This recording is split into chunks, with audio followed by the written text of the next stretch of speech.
विज्ञान में आपका अध्याय 13 फिजिक्स का जो है चौथा और लास्ट अध्याय।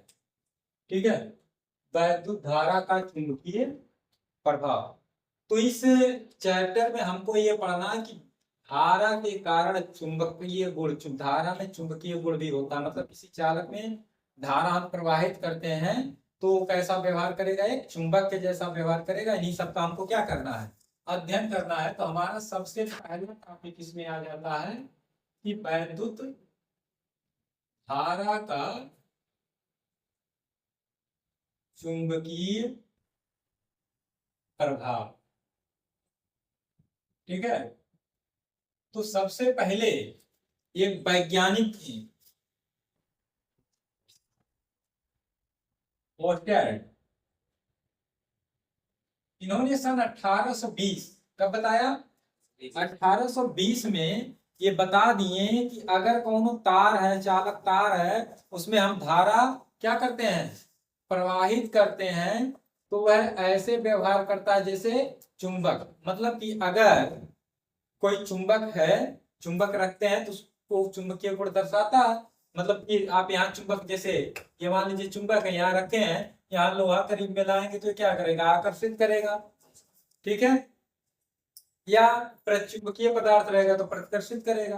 तो जिस प्रकार से किसी चुंबक के चारों ओर एक चुंबकीय क्षेत्र स्थापित हो जाता है, उसी प्रकार से ओस्टर ने बताया कि जब हम किसी चालक तार में धारा प्रवाहित करते हैं तो उसके चारों ओर एक चुंबकीय क्षेत्र स्थापित हो जाता है, जिसे हम लोग क्या कहते हैं, वैद्युत धारा का चुंबकीय प्रभाव कहते हैं। ये किसने बताया, ओस्टर ने बताया। कब बताया, 1820 में। ठीक, अब आता है चुंबकीय क्षेत्र। चुंबकीय क्षेत्र, अब ये चुंबकीय क्षेत्र क्या है जी, कौन चुंबक है उसके चारों ओर वह क्षेत्र जिसमें उसके चुंबकीय गुणों का अध्ययन किया जा सके, ठीक है, या अनुभव किया जा सके, उसे हम लोग क्या कहते हैं, चुंबकीय क्षेत्र कहते हैं। जैसे ये मार्कर है, तो इस मार्कर को अगर हम ऐसे घुमा रहे हैं तो इसका एक क्षेत्र है, जितने क्षेत्र में ये क्या कर सकता है, बना सकता है, तो ये इसका क्षेत्र। उसी तरीके से कौन चुंबक ले लेंगे, कौन ये चुंबक हम ले लिए, ठीक है, इसका उत्तरी ध्रुव हो गया, एक दक्षिणी ध्रुव हो गया, तो इसके चारों ओर कुछ ऐसा क्षेत्र होगा कि जिसमें इसके चुंबकीय गुण का अनुभव होगा। जैसे यहां तक हो रहा है कि ये यहाँ पर हम लोहा की कोई चीज रखें तो आकर्षित कर लिया, या पर चुंबकीय पदार्थ रखें तो प्रतिकर्षित कर दिया। ठीक है, या कोई अन्य चुंबक लाए, अब मान लीजिए यहाँ चुंबक का दूसरे चुंबक लाए, उसका उत्तरी ध्रुव यहाँ ला रहा है, प्रतिकर्षित कर रहा है, क्योंकि ये उत्तरी ध्रुव है, उत्तरी ध्रुव प्रतिकर्षित करेगा, जब दक्षिण ध्रुव आएगा तो आकर्षित कर लेगा। तो जितने क्षेत्र में अनुभव किया जा सकेगा उसे हम लोग क्या कहेंगे, चुंबकीय क्षेत्र कहेंगे। अगर छोटा चुंबक रहेगा, छोटा उसका चुंबकीय क्षेत्र कम होगा, बड़ा चुंबक रहेगा तो बड़ा होगा। हमारी पृथ्वी भी, जो हमारी पृथ्वी है, ये भी चुंबक के जैसा व्यवहार करती है। कैसे पता चलता है, उदासीन बिंदुओं का मिलना हो गया। ठीक है, स्वतंत्रता पूर्वक अगर हम लोग चुंबकीय सुई ऐसे छोड़ देते हैं, लटका दें, स्वतंत्रता पूर्वक चुंबकीय सुई को क्या करें, लटका देते हैं, हमेशा उत्तर दक्षिण दिशा में ठहरती है। ठीक है, तो इससे निष्कर्ष निकलता है कि पृथ्वी के भूगर्भ में क्या है, एक शक्तिशाली चुंबक है। ठीक है, जिसका उत्तरी ध्रुव भौगोलिक दक्षिण की तरफ है और दक्षिणी ध्रुव भौगोलिक उत्तर की ओर है। ठीक, अब चुंबकीय क्षेत्र की बात आता है, चुंबकीय बल रेखाएं। चुंबकीय बल रेखाएं, अब चुंबकीय बल रेखाएं क्या है, चुंबकीय बल रेखाएं किसी भी स्थान पर काल्पनिक रेखाएं हैं जो उस जगह पे लगातार अविरत, मतलब होता है लगातार, तो शब्द आपको अविरत नोट्स में लिखवाया जाएगा। ठीक है, तो लगातार क्या करती है, उस जगह पर चुंबकीय क्षेत्र की दिशा का प्रदर्शन करती है। क्या करती हैं, प्रदर्शन करती हैं। और उस चुंबकीय बल रेखा पर जो स्पर्शी हम लोग खींच देते हैं, वही क्या होता है, चुंबकीय क्षेत्र की दिशा हो जाती है। अब ये चुंबकीय बल रेखाएं जब हो गई तो इसके कुछ गुण भी होंगे। चुंबकीय बल रेखाओं के गुण। तो क्या गुण है चुंबकीय बल रेखा के? तो चुंबकीय बल रेखा का सबसे पहला गुण ये है कि, चलिए यहाँ चुंबक बना है कि ये चुंबक के उत्तरी ध्रुव से निकलती हैं और वक्र बनाती हुई दक्षिणी ध्रुव में क्या करती हैं? प्रवेश करती हैं। कुछ इस प्रकार से बने, ठीक है। तो सबसे पहला नियम क्या हो गया, या पहला गुण क्या हो गया कि ये उत्तरी ध्रुव से निकलती है और वक्र बनाती हुई दक्षिणी ध्रुव में क्या करती हैं? प्रवेश कर जाती हैं। पहला गुण हो गया। दूसरा क्या है? दूसरा ये है कि ये जो है दो बल रेखाएं कभी भी एक दूसरे को काटती नहीं है। क्यों नहीं काटती हैं? क्योंकि अगर काटती बल रेखाएं एक दूसरे को, तो मान लो जैसे एक रेखा इधर से गई, कोनो रेखा इधर से चली गई, तब तो काटेगी। तो इसकी दिशा इधर हो गई, इसकी दिशा इधर हो गई, तो यहाँ कटान बिंदु यह है। तो यहाँ पर चुंबकीय क्षेत्र की दुई दिशा हो जाएगी। चुंबकीय क्षेत्र की क्या दिशा हो जाएगी? दो दिशा। तो जब दुई दिशा हो जाएगी, ये क्या संभव है? नहीं है। कई बिंदु पर होगी तो एक दिशा होगी। तो दो बल रेखाएं कभी भी एक दूसरे को काटती नहीं है, क्योंकि अगर काटती तो कटान बिंदु पर चुंबकीय क्षेत्र की दो दिशाएं होती, जो कि असंभव है। 2 पॉइंट हो गया। पहला क्या होगा कि चुंबकीय बल रेखाएं चुंबक के उत्तरी ध्रुव से निकलकर वक्र बनाती हुई दक्षिणी ध्रुव में प्रवेश करती हैं, इस प्रकार से कुछ, ठीक है। अब हम लोग के पास डिजिटल बोर्ड और ये सब नहीं है, तो इसी से काम चलाना पड़ रहा है, ठीक है। अब तीसरा नियम आता है। तो देखो भाई, चुंबक का ध्रुव है ना, चित्रों बनाए तो यहाँ देखो पास पास रेखाएं क्या है? पास पास है। यहाँ भी बल रेखाएं क्या है? तो चुंबक के ध्रुव के समीप जहां पर चुंबकीय बल रेखाएं पास पास होती हैं, वहां प्रबल चुंबकीय क्षेत्र होता है। बल रेखाएं जहां क्या है? पास पास। यहाँ देखो चुंबक के ध्रुव के समीप क्या है? यहाँ पास पास है, यहाँ भी पास पास दिख रही है, ठीक है। तो वहां पर चुंबकीय क्षेत्र क्या होगा? प्रबल होगा। और जहां पर दूर दूर होंगी वहां दुर्बल यानी कमजोर होगा। जहां पर बल रेखाएं दूर दूर होंगी वहां पर जो है चुंबकीय क्षेत्र क्या होगा? दुर्बल होगा, कमजोर होगा। और चुंबक के ध्रुव के समीप जहां पर बल रेखाएं पास पास है, वहां प्रबल चुंबकीय क्षेत्र होगा। कितना पॉइंट हो गया?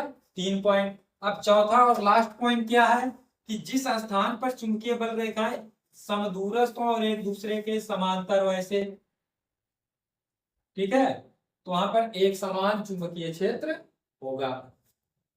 अब इसके बाद आता है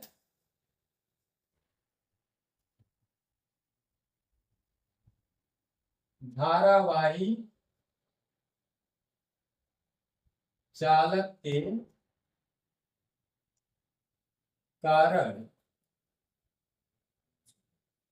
उत्पन्न चुंबकीय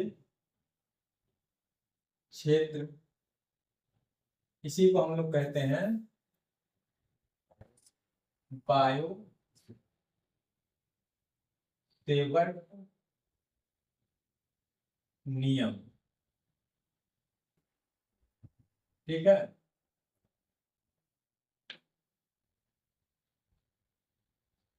तो क्या है ये सब, क्या है? तो सन 1820 में ओस्टर्ड ने यह बताया कि जब हम किसी चालक तार में धारा प्रवाहित करते हैं तो उसके चारों चुंबकीय क्षेत्र स्थापित हो जाता है। इतना बता करके बहुत प्रसन्न हो गए, उसके बाद छोड़ छाड़ के भाग गए, ठीक है। उसके बाद दो वैज्ञानिकाएं, बाय और सेबर्ट, दो वैज्ञानिकाएं कौन? बाय और सेबर्ट, ये प्रयोग द्वारा अध्ययन किए कि अगर चुंबकीय क्षेत्र उत्पन्न होता है कितना होता है, ठीक है। जैसे कोनो चीज उत्पन्न हो रहा है तो कितना हो रहा है, किस प्रकार से हो रहा है, किस किस चीजों पर ये निर्भर कर रहा है, तो उसका अध्ययन किसने किया? बाय और सेवर्ट ने। और उन्होंने बताया कि जैसे कोई चालक तार मान लीजिए ले लिए ये, ठीक है, इसके छोटा सा अल्पांश, ये इतना अल्पांश, इसमें ये क्या है? धारावाही चालक। क्या है? धारावाही चालक। ये इसमें धारा बह रही है आई। क्या धारा बह रही है? आई है। जो डार्क किए हैं इसकी लंबाई है डेल्टा एल। क्या है? इससे यहाँ इस तरफ एक बिंदु है पी, जिसकी इससे दूरी है स्मॉल आर। कितना दूरी है? और ये जो कोण बना रहा है मान लीजिए थीटा। कितना है? थीटा। यहाँ पर चुंबकीय क्षेत्र को हम लोग लिखते हैं 20। चुंबकीय क्षेत्र की तीव्रता किससे लिखते हैं? तो सन 1820 में पोस्टर ने यह बताया कि जब हम किसी धारावाही चालक में धारा प्रवाहित करते हैं तो उसके चारों ओर चुंबकीय क्षेत्र स्थापित हो जाता है। लेकिन उसका प्रयोगों द्वारा अध्ययन कौन किए हैं? बायो और सेवर्ट नाम के दो वैज्ञानिक। इन्होंने अध्ययन किया और बताया कि कैसे कैसे क्या होता है। क्या क्या बताया? पहला इन्होंने बता दिया कि जो उत्पन्न चुंबकीय क्षेत्र है उसका मान इस धारावाही चालक में बहने वाली धारा के अनुक्रमानुपाती होती है। अनुक्रमानुपाती होने का मतलब अगर धारा ज्यादा प्रवाहित करेंगे तो चुंबकीय क्षेत्र ज्यादा होगा, कम प्रवाहित करेंगे तो कम होगा। इसका मतलब क्या हो गया? डेल्टा बी प्रोपोर्शनल आई। पहला इन्होंने बताया कि चुंबकीय क्षेत्र क्या होता है? आई। धारा आई के क्या होता है? अनुक्रमानुपाती होता है। दूसरा इन्होंने बताया कि जो चालक तार के अवयव की लंबाई रहेगी, जो तरवा लेंगे उसकी जो लंबाई रहेगी उसके ये अनुक्रमानुपाती होता है। मतलब तार जितना लंबा लेंगे, जितना बड़ा लेंगे तो क्या होगा? चुंबकीय क्षेत्र भी उतना ज्यादा होगा।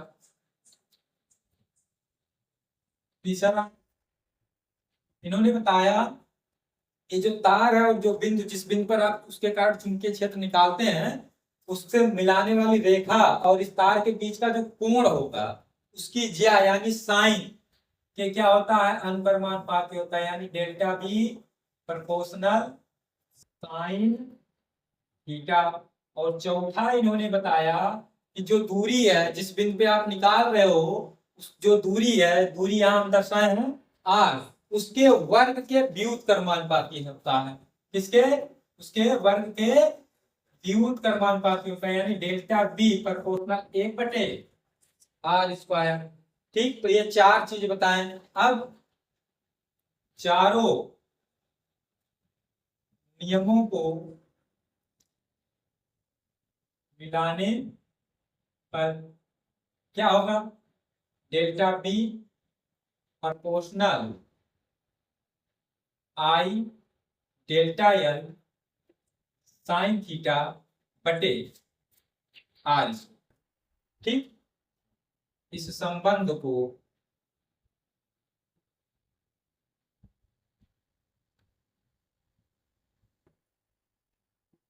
बायो सेवर्ट नियम कहते हैं। इस संबंध को क्या कहते हैं? बायो सेवर्ट नियम कहते हैं। यदि चालक तार वायु अथवा निर्वात में स्थित हो, कहां पर हो? कहां रखा गया हो? वायु में हो या फिर निर्वात में हो, तब डेल्टा बी बराबर μ0/4 pi I delta L sine theta upon are.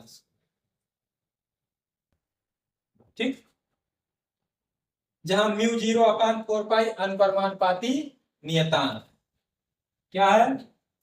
जहां μ0/4 पाई अनुक्रमानुपाती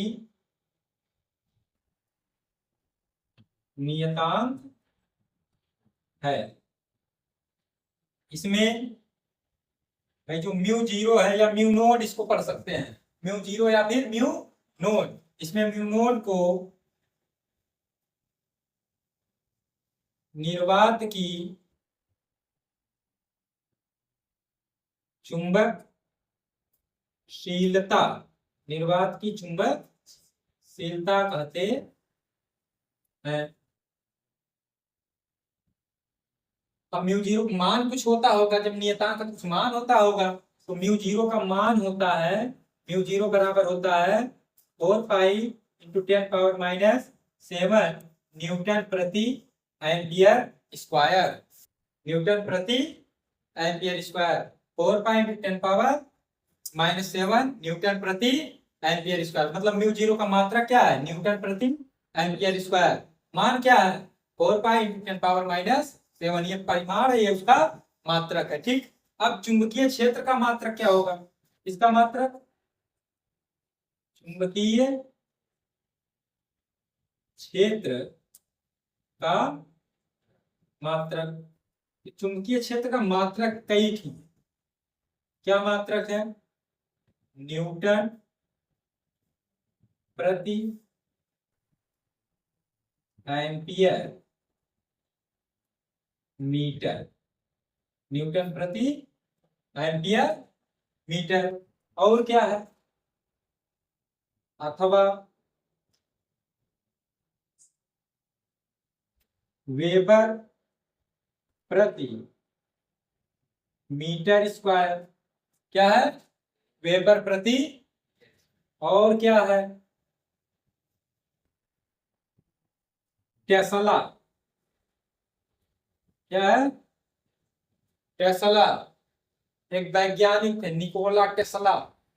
ठीक है, हाँ, ये नाम भी अजीब अजीब रहता है। खैर अभी तो एक कंपनी है, ठीक है, टेस्ला कार आती है ना, तो टेस्ला भी हो गया। तो न्यूटन प्रति एम्पियर मीटर, वेबर प्रति मीटर स्क्वायर, टेस्ला, ये ऐसा ही मात्रक है। ठीक, इसका एक अन्य मात्रक, क्या अन्य मात्रक क्या है, गॉस, क्या है, गॉस, गॉस भी वैज्ञानिक है। ठीक है, अब गॉस और टेस्ला से संबंध क्या होता है, आपका होता है एक गॉस बराबर 10⁻⁴ टेस्ला। टेस्ला को कैपिटल टी से प्रदर्शित कर देते हैं। इसी को अगर उल्टा लिखा जाए कि एक टेस्ला बराबर क्या होगा, एक टेस्ला बराबर हो जाएगा 10⁴ गॉस। ठीक, तो चुंबकीय क्षेत्र का मात्रक क्या हो गया, न्यूटन प्रति एम्पियर मीटर या वेबर प्रति मीटर स्क्वायर या टेस्ला। अन्य मात्रक क्या है, गॉस, एक गॉस बराबर 10⁻⁴ टेस्ला या एक टेस्ला बराबर 10⁴ गॉस। अब इसको एमकेएस में लेकर के जाएंगे तो न्यूटन, न्यूटन की जगह पे हम लोग लिख सकते हैं किलोग्राम। ठीक है, किलोग्राम मीटर प्रति सेकंड स्क्वायर। ठीक है, किलोग्राम मीटर प्रति सेकंड स्क्वायर, तो भाई मीटर से मीटर कट जाएगा। ठीक है, तो आपका आ जाएगा किलोग्राम प्रति एम्पियर सेकंड स्क्वायर। ठीक है,